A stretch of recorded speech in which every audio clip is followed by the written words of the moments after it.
नमस्कार दोस्तों, जय श्री कृष्ण।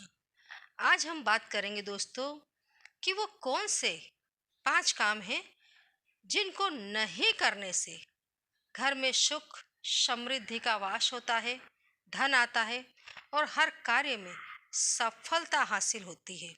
हमारे ही दोस्तों वो कर्म होते हैं जो हमारी ज़िंदगी को खुशियों से भर देते हैं और हमारे ही कुछ ऐसे कर्म होते हैं दोस्तों जो हमारी ज़िंदगी को दुखों से भर देते हैं, नाकामयाबी से भर देते हैं। तो दोस्तों आज हम बात करेंगे वो 5 कामों की। वो कौन से 5 काम हैं जो हमें कभी नहीं करने चाहिए अपने घर में। तो दोस्तों सबसे पहला, कभी भी संध्या समय में, संध्या काल में सफेद चीज किसी को भी ना दें। कभी दोस्तों आपने देखा होगा आपके अड़ोस पड़ोस से कोई आपके घर आ जाता है नमक मांगने के लिए, दूध मांगने के लिए, तो दोस्तों बहुत ही सविनय आप उन्हें मना कर दें कि नहीं, संध्या समय में हम सफ़ेद चीज कभी भी किसी को भी दान में नहीं देते, बाहर नहीं देते हैं। सफ़ेद चीज शाम के समय दे देने से दोस्तों घर की लक्ष्मी चली जाती है, क्योंकि सफ़ेद चीज में लक्ष्मी का वास होता है।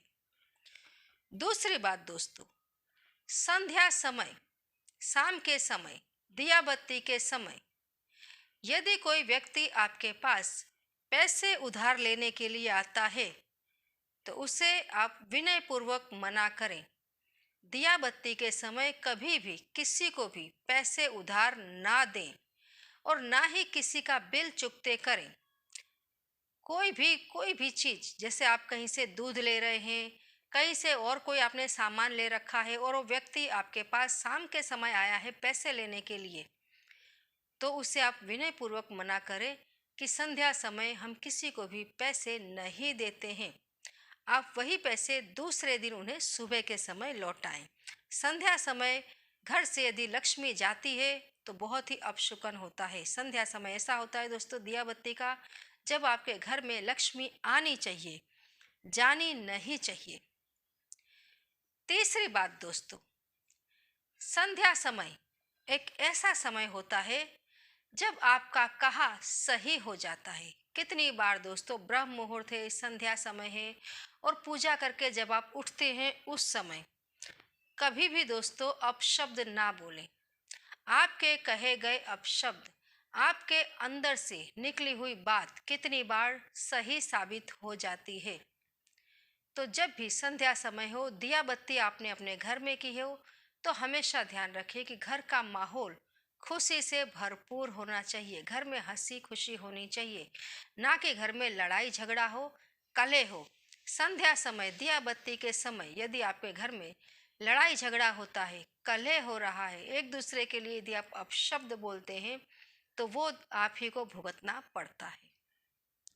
चौथी बात दोस्तों, कितनी बार आपने देखा होगा कि पूजा करने के बाद जब आप पूजा कर लेते हैं तो आसपास में जो भी थोड़ा बहुत कचरा हो जाता है, जैसे आपने माचिस की तिल्ली वगैरह फेंकी है, पुष्प वगैरह चढ़ाए हैं, तो उसका जो कचरा आस पड़ोस में आपके हो जाता है, तो झाड़ू लेकर के कई महिलाएं, माताएं, बहनें झाड़ू से सफाई कर देती हैं।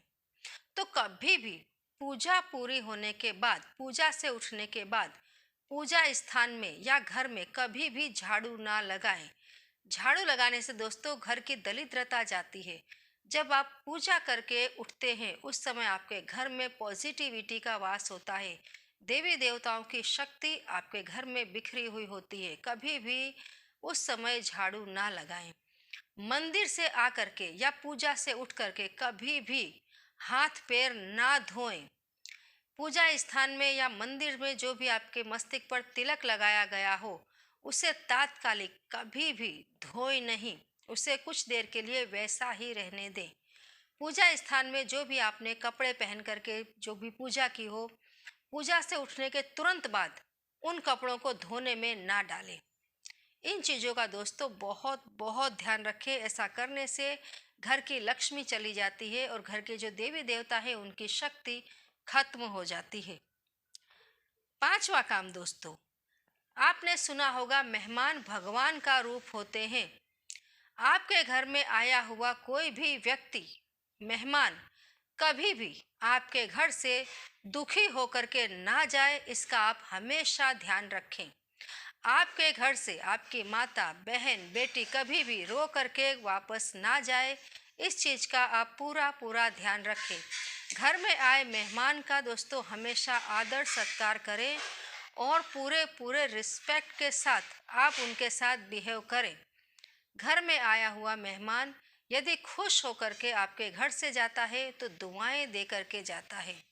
हमेशा दोस्तों ऐसी दुआएं ही आपकी ज़िंदगी को सुंदर, सुमधुर और समृद्ध बनाती हैं।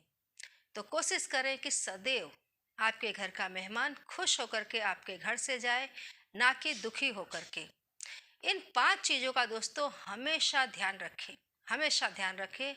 आपका घर खुशी से, सुख से, समृद्धि से छलक उठेगा। आपको ज़िंदगी में कभी भी असफलता का मुंह नहीं देखना पड़ेगा।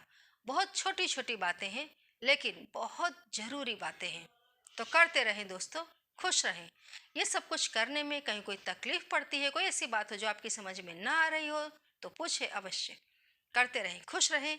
जय श्री कृष्ण।